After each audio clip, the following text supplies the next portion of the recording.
নবীজি সাল্লাল্লাহু আলাইহি সাল্লাম কসম করে বলেছেন, রাতে ঘুমানোর পূর্বে আপনি যদি ছোট্ট ছোট্ট দুইটি দোয়া পাঠ করে ঘুমিয়ে যান, ঘুম থেকে উঠেই সুসংবাদ পাবেন। আল্লাহ পাক রব্বুল আলামিন আপনাকে গায়বী সাহায্য করবেন ইনশাআল্লাহ। তাই আমি অনুরোধ করে বলবো, ছোট্ট ছোট্ট দুই শব্দের, মানে এক শব্দের একটা নাম, আর এক শব্দের আর একটি দোয়া, মানে দুই শব্দের দুইটি দোয়া যদি পাঠ করতে পারেন, অবশ্যই কপালটা খুলে যাবে, ভাগ্যটা আল্লাহ তাআলা পরিবর্তন করে দিবেন। অনেক মা ও বোনেরা, প্রিয়দিনী ভাই ও বোনেরা আছেন যাহারা বলেন যে হুজুর এত বড় দোয়া, এত বড় ভিডিও, এত বড় আমল। তাই আমি আপনাকে অনুরোধ করে বলবো, এই ভিডিওটিও আমি ছোট করে দিব এবং এই ভিডিওর ভিতরে যে দোয়াটির কথা বলে দিব, দোয়াটি একদমই ছোট।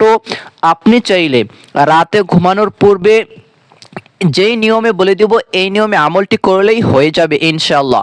প্রিয়দিনী ভাই ও বোনেরা, আমাদের মনে রাখতে হবে আমরা যে কোনো অবস্থায় এই আমলটি করতে পারবো। আপনি অনেক মা ও বোনেরা আছেন পিরিয়ড অবস্থায়, অসুস্থ অবস্থায় থাকেন, অনেকে আছেন অজু করতে পারবেন না, কোনো সমস্যা নেই। আপনি যে কোনো অবস্থাতে, শুধু টয়লেট প্রস্রাবখানায় না থাকা অবস্থা, আপনি আর যে কোনো সময় এই দুইটি নামের জিকির, এই দুইটি তাসবিহ, দুইটি দোয়ার আমল আপনি করতে পারবেন ইনশাআল্লাহ। তাহলে প্রিয়দিনী ভাই ও বোনেরা, যদি সম্ভব হয় তাহলে আমি বলে দিব ইনশাআল্লাহ, আমলটার নিয়ম বলে দিব, এই নিয়মে একটিবার হলেও আমলটি করুন। কেননা নবী সাল্লাল্লাহু আলাইহি সাল্লাম বলেছেন, তিনি কসম করে বলেছেন। আর এই হাদিসটি অবশ্যই সহি এবং এই দোয়াটিও সহি, সুনানে আবু দাউদ শরীফের একটি হাদিস।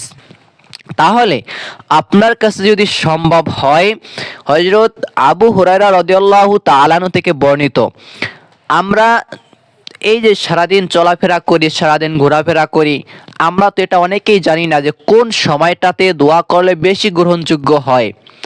কেননা আল্লাহ তাআলা নিজেও বলেছেন যে রাতটাকে তিনটা ভাগ করলে তৃতীয় ভাগে আল্লাহ পাক রব্বুল আলামিন প্রথম আসমানে চলে আসেন, বান্দাদেরকে ডাকতে থাকেন।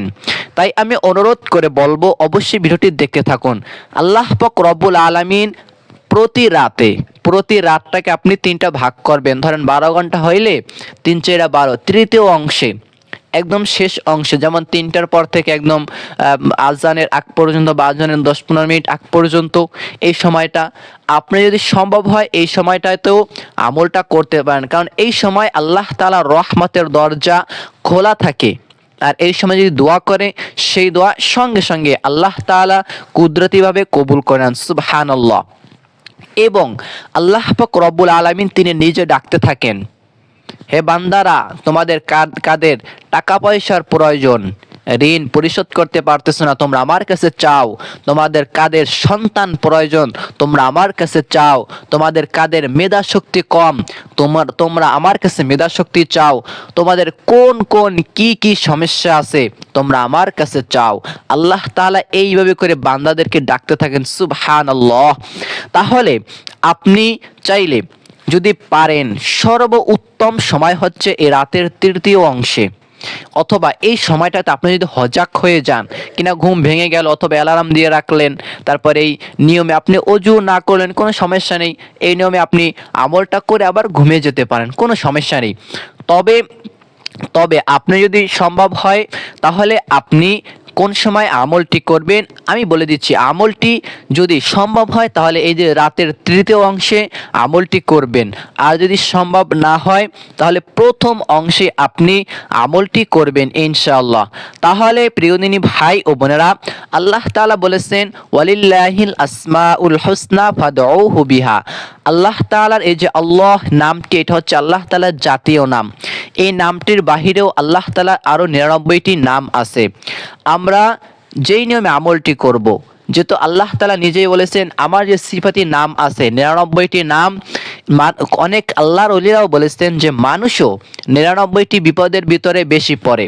তাই তাহারা যখন যেই বিপদের ভিতরে পড়ে, ওই সিফাতের নামটি, ওই দোয়াটি পাঠ করে যদি তারা আল্লাহ তাআলার কাছে চায়, তাহলে আল্লাহ তাআলা তাদেরকে দিয়ে দেন, সুবহানাল্লাহ।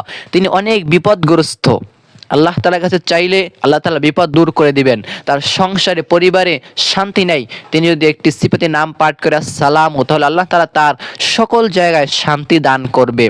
প্রিয়দিনী ভাই ও বোনেরা, তাহলে আমি আমলটির কথা এক্ষুনি বলে দিচ্ছি, আর ভিডিও দীর্ঘায়িত করব না, অবশ্যই ধৈর্য ধরে দেখতে থাকুন। আপনি যদি সম্ভব হয় তাহলে তাহাজ্জুদ নামাজ অথবা তাহাজ্জুদের সময় আমলটি করবেন। আর যদি সম্ভব হয় তাহাজ্জুদ নামাজ আদায় করে এই ছোট্ট নামটি 101 বার পাঠ করবেন। একদম ছোট্ট, মানে পাঠ করতে আমার মনে হয় 1 মিনিট থেকে 2 মিনিট সর্বোচ্চ, এর বেশি আর একটা সেকেন্ডও লাগার কথা নয়। তাহলে আর যদি সম্ভব না হয় যে ওই রাতে উঠবেন, তাহাজ্জুদ নামাজ পড়া একটা কষ্টসাধ্য ব্যাপার, তাই না? তাহলে আপনি একটা কাজ করবেন, আপনি যখন ঘুমাতে যাবেন ওই সময়টাতে এই ছোট্ট দোয়াটি পাঠ করে আপনি চাইলে ঘুমিয়ে থাকতে পারেন, সেটাও ভালো হয়, খারাপ হয় না। আপনি ঘুমানোর আগে সুন্দরভাবে অজু করে, বা অনেক মা ও বোনেরা আছেন অসুস্থ অবস্থায়, তারাও চাইলে পড়তে পারেন। আপনি ঘুমানোর পূর্বে অজু করে যদি সম্ভব হয় তাহলে এই আমলটি করে আস্তে ঘুমিয়ে যাবেন। আল্লাহ তাআলা আপনাকে ঘুম থেকে উঠিয়ে আল্লাহ তাআলা আপনাকে সুসংবাদ দান করবে, গায়বী সাহায্য আল্লাহ তাআলা আপনাকে দান করবেন ইনশাআল্লাহ। তাহলে প্রিয়দিনী ভাই ও বোনেরা, কিভাবে আমলটি করবেন? আপনি সর্বপ্রথমে ঘুমানোর পূর্বে অথবা ঘুমিয়ে যাচ্ছেন কিনা অজু করতে ইচ্ছে করেন, তাও আপনি জিকির করতে পারেন, কোনো সমস্যা নেই। দেওয়ার মালিক হচ্ছে আল্লাহ, তিনি চাইলে দিতে পারেন, তিনি চাইলে নিতে পারেন, তাই না? তাহলে আপনি সর্বপ্রথমে পাক পবিত্র যদি অবস্থায় থাকেন, সে অবস্থা আমলটা করা সর্বোত্তম। আপনি ক্ষমা বলে অজু করবেন। অজু করার পরে আপনি কি করবেন? সর্বপ্রথমে নবীজি সাল্লাল্লাহু, মানে আমলটি করার সময় নবীজি সাল্লাল্লাহু আলাইহি ওয়াসাল্লামের উপরে দুরূদ শরীফ পাঠ করবেন। কতবার? 3টি বার দুরূদ শরীফ পাঠ করবেন, সাল্লাল্লাহু আলাইহি ওয়াসাল্লাম, অথবা আল্লাহুম্মা সাল্লি আলা মুহাম্মাদিউ ওয়া আলা আলি মুহাম্মাদ, এই দুরূদ শরীফটা পাঠ করবেন, অথবা দুরূদ ইব্রাহিম পড়লে তো আরো ভালো হয়। তাইলে আপনি সর্বপ্রথমে ছোট্ট দুরূদ পাঠ করেন, সমস্যা নেই। বড় দুরূদ কষ্ট হবে, আপনি ছোট্ট দুরূদও পাঠ করতে পারেন। বুখারী শরীফের ভিতরে দুরূদ শরীফটি আছে। আর যে ব্যক্তি একটিবার দুরূদ পাঠ করে তার উপর আল্লাহ তাআলা 10টি রহমত, 10টি বরকত, 10টি নাজাত তাকে দান করেন, 10টি কঠিন বিপদ তার আমলনামা থেকে দূর করে দেন, এবং আল্লাহ তাআলা তাকে সুখ শান্তিময় জীবন যাপন করার তৌফিক দান করেন। সুবহানাল্লাহ। তাহলে আপনি সর্বপ্রথমে 3টি বার দুরূদ শরীফ পাঠ করবেন, সাল্লাল্লাহু আলাইহি ওয়াসাল্লাম, সাল্লাল্লাহু আলাইহি ওয়াসাল্লাম, সাল্লাল্লাহু আলাইহি ওয়াসাল্লাম, 3 বার পাঠ করবেন। তারপর আপনি একদম সহজ ছোট্ট 2টি নাম, মানে 2 শব্দের, এক শব্দের একটি নাম আর এক শব্দের একটি নাম, 2 শব্দের 2টি নাম, এই নিয়মে 101 বার পাঠ করবেন। আর সেই নামটি হচ্ছে আল্লাহুস সামাদ। আল্লাহুস সামাদ, এই ছোট্ট সিফাতি নামটিকে আপনি কতবার পাঠ করবেন? 111 বার। কি? আল্লাহুস সামাদ। আল্লাহুস সামাদ, সামাদ শব্দের অর্থ হচ্ছে অমুখাপেক্ষী, মানে তিনি কারো কাছে চান না, কারো কাছে খান না, কারোটা নেন না, তিনি হচ্ছেন অমুখাপেক্ষী। আর এই সামাদ নামটি হচ্ছে স্বয়ং আল্লাহ তাআলার। এই সামাদ নামটি কোরআনুল কারীমের ভিতরে সূরা ইখলাসের ভিতরে আল্লাহ তাআলা দিয়েছেন। সামাদ শব্দটা কোরআনুল কারীম থেকে নেওয়া হয়েছে। তাই আপনি এই যে আল্লাহুস সামাদ, এই নামটি 111 বার পাঠ করবেন। তাহলে প্রিয়দিনী ভাই ও বোনেরা, তারপর আপনি আবার 3টি বার দুরূদ পাঠ করবেন, সাল্লাল্লাহু আলাইহি ওয়াসাল্লাম, সাল্লাল্লাহু আলাইহি ওয়াসাল্লাম, সাল্লাল্লাহু আলাইহি ওয়াসাল্লাম। এইভাবে আমলটা করে তারপর আল্লাহ তাআলার কাছে হাত তুলে চাইবেন ইনশাআল্লাহ, অথবা মনে মনে হাত তুলবেন না, মনে মনে দোয়া করবেন, আল্লাহ তাআলা কবুল করে নেবেন ইনশাআল্লাহ। তাহলে প্রিয়দিনী ভাই ও বোনেরা, আমলটি আশা করি শিখতে পারলেন, জানতে পারলেন, বুঝতে পারলেন। আমি চাই ভিডিও ছোট্ট করতে, ভিডিও কিভাবে যেন লং হয়ে যায়, আপনাদের জন্য বোঝানোর জন্যই একটু লং হয়ে যায়।